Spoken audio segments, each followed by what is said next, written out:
Welcome back to Pregnant in the Netherlands. This is the second part of our conversation with Ingrid Ball, a postpartum doula and activist with the Postnatal Support Network. If you missed the first part, I would recommend going back and listening to that, and that will give you some good context for the rest of our conversation with Ingrid. Don't forget, you can see Ingrid live in person at our upcoming Find Your Village Birth and Postpartum Fair. She'll be leading a workshop about preparing for the postpartum period. You can find the link to reserve your tickets in the show notes below. Let's jump back in. So, postpartum doula isn't the only thing that you do regarding the postpartum period, but you have some really awesome work with the Postnatal Support Network. Yes. Can you tell us a little bit about that? Well, I've been doing this work for 10 years, and in the nature of who I am, I intend to be a little bit missionary in my work. I like to spread this work or the word of this work to as many people as possible. And I realized that, of course, being a doula, you are in a very special state, not necessarily being seen by the regular birth environment, because you just, give advice about vaginal steam baths. It's not really medically proven that is. So it's a bit of a challenging situation. But I did realize at a certain point that in order to amplify the movement, so to speak, or amplify the awareness of how important postpartum is, we needed to have other people involved. We needed to have the regular birth workers, the policymakers, the researchers involved. And because I work for a international charity that promotes this 40-day health and well-being of mother and baby and family. We had the infrastructure of a charity to hold a summit. We did it for a couple of years, but this year's summit was larger and extensive because we included the more regular birth workers, but specifically policymakers and researchers to come up with an agreement that, like, do you also see this gap between birth and postpartum? What's happening, not only in the Netherlands, but in Europe? Of course, in the Netherlands, we have a unique situation, but in Europe, there is a growing number of women going through, severe postpartum depression or psychosis, lifelong effects of a pelvic that's not healed properly or not being taken care of. It's not okay to have urine loss after your pregnancy. It's not supposed to be. It's not being specifically addressed well. And let's just make that clear. So we needed to have these other professionals to be part of that and see if we can kind of make a collective voice. So we're working on a call to action with, interesting people that also don't sleep because of that. So they are inspired by this whole movement. And hopefully this call to action will be also a kind of a talking document that we can go to our local midwife or our local kraamverzorger or our local our friends in network, and say, listen, this call to action is being written. It means that there is really definitely a huge need for this kind of service. Let's organize ourselves. So other than my postpartum work with the families here in the region, I'm very occupied with doing this work and getting the right people there on the table. And that's awesome. It's so important. It's so important, and really, really inspiring work too. It's time. I think in 10 years prior to this, people weren't so active. And I think that there was a lot of resentment from the regular birth workers towards more social birth workers. But we do see integration. And I think Holland is a leading country like that. There are doulas already being assigned as, a clinical doula in a hospital in Holland. There are kraamverzorgers that know how to massage or know how to cook Ayurvedic food. So there is definitely overlap happening. So I think it is time. It's a slow movement, but every mother that honors her postpartum time and invites help in is one step towards that goal of a common consciousness. Yeah, nice. And I think it's for expats even more important because Absolutely. They don't. Most of the time, they don't have the support system. Absolutely. Yeah. And what I find interesting, the here in the region, of course, is lots of mothers from Indian descent, and they have a very strong postpartum culture. Yeah. The mother-in-law or the mother usually comes for the first 3 months and massage her every day, massage the baby every day, cooks her special food, makes sure that she's binded in her belly so that the kidney stays strong, that there is a head cover so that she doesn't lose her warmth. There's so much, and we have our mouths full of being inclusive and being, very kind of culturally orientated, but I do think that we can learn a lot from these living cultures, honoring that exclusion time of the 40 days, which is very strong in Asian Oriental knowledges. In South America, they have the rebozo closing rituals, which is like a beautiful ritual to mark that 40-day time and close the bones, literally, the pelvic bones. So there is so much to learn anthropologically from different cultures that we can use for our work. I think the doula does have that voice because they're not so influenced by evidence-based medicine. Yeah. Yeah. Oh, nice. So what would, you've given a lot of great advice to our listeners so far, but what is maybe like one or two things that you would recommend across the board, besides hiring a postpartum doula, of course. But yeah, what's a few things that you would recommend our listeners can do, either maybe now during pregnancy? We're assuming that most of our listeners are pregnant at the moment. So what's something that they can do to help prepare and have a smooth transition into motherhood in the postpartum period? And I think it's a good question because we also need to be practical, and thank God doulas are, and midwives and kraamverzorgers are very practical women. But I think it starts with the question, how much do you want to invite help in? Because that's where I think the biggest hurdle is to take.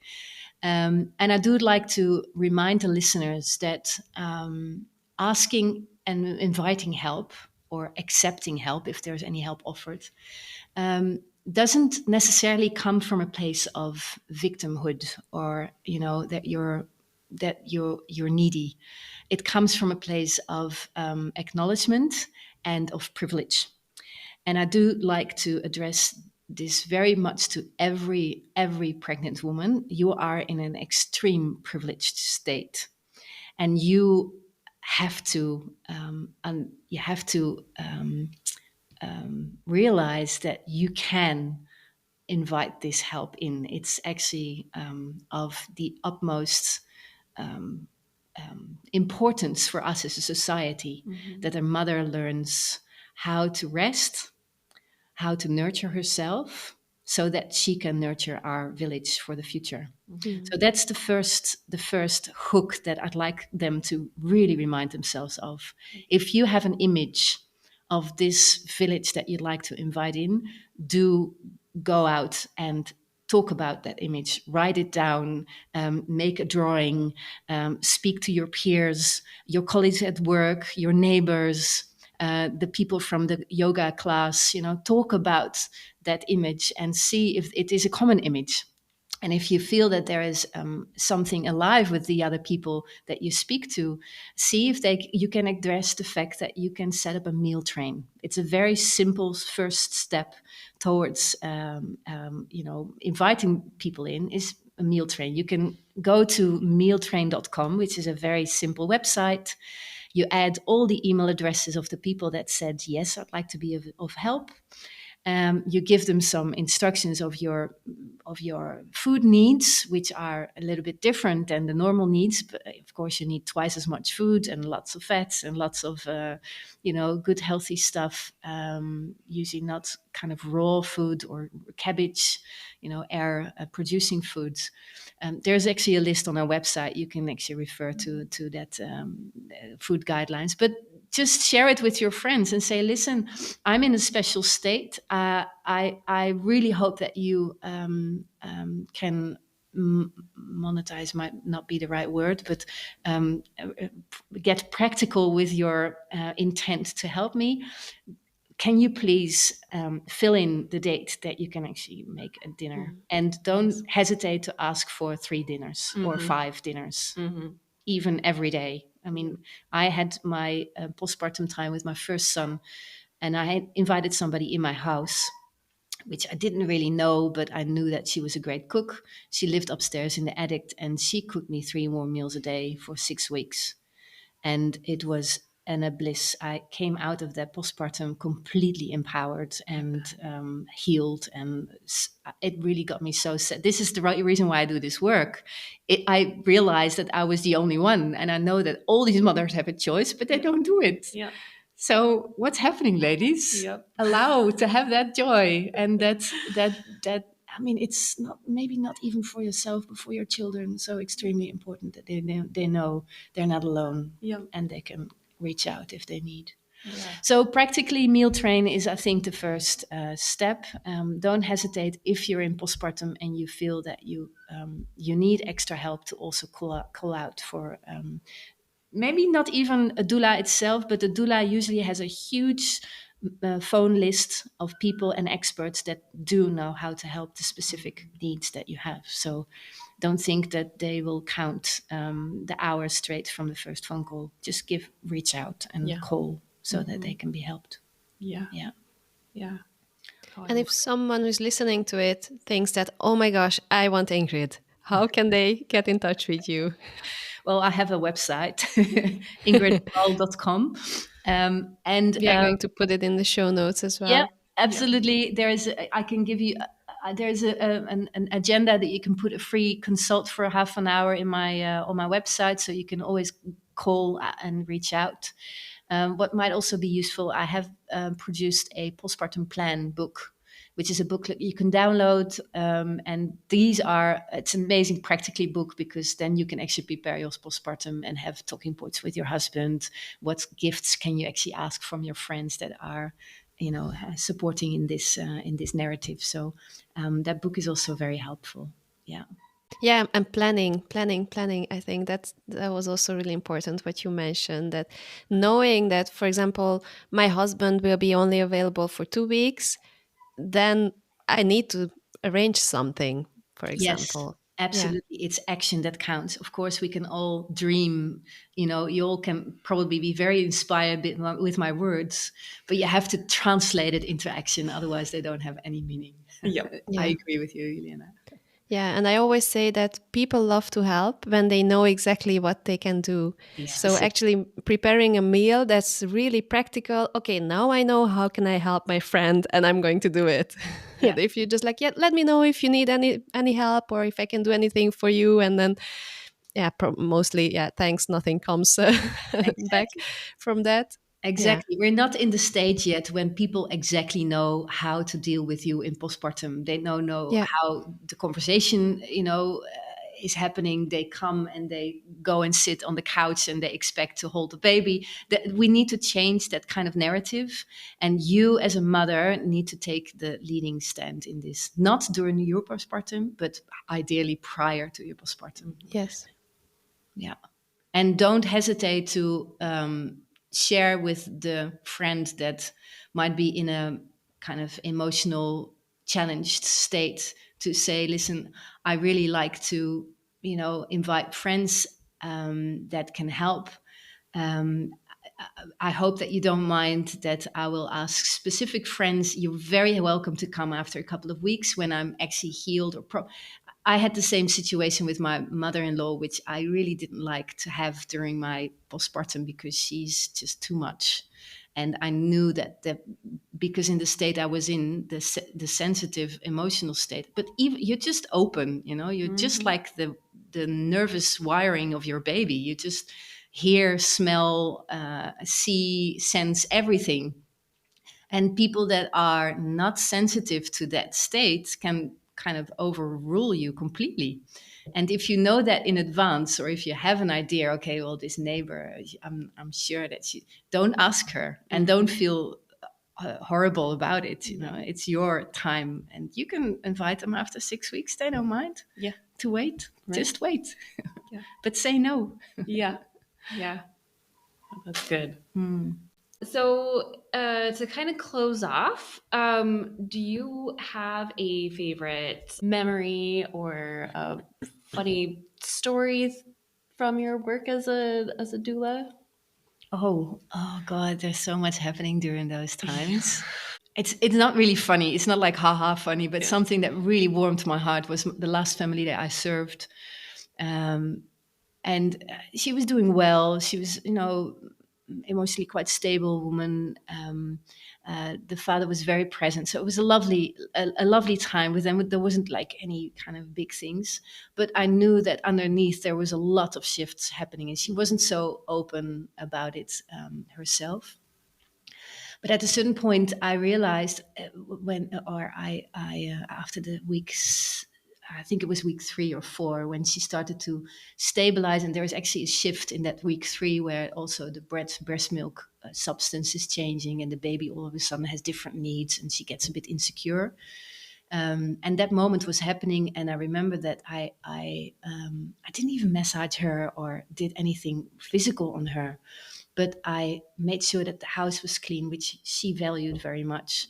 And I cooked her an amazing meal, with a little kind of healthy snack when she was breastfeeding, but like a really nice warm Indian meal. And I had dessert, and I had a really nice kombucha that I made myself for her to drink. And it was, I made the dinner. Husband was home. I dressed the table with a little flower and just their nice cutlery and crockery, and she sat down. She started sobbing and crying, and she said, "It's like I'm going out with dinner with my husband in my own house." Oh. And she was so touched that I thought, well, this is the work that I do, and I really honor her for allowing these things to happen, because that's what it's about. Yeah. Oh, beautiful. That's awesome. Yeah, that's really beautiful. Well, thank you, ladies. And I know that you're very much in tune with this work. I mean, this is not me or anything. It's just bigger than us. And it's happening, but slowly. Yeah. And we just have to be at the forefront of this change. And slow change, but change. Yeah. Yes. Well, thank you so much for your time and your words and your advice and your wisdom. It was so grateful. I'm so grateful. Wonderful. Thank you so much for inviting me. It's a true pleasure to talk about this work, and I really honor you and your work with what you're doing, making this known to all these women.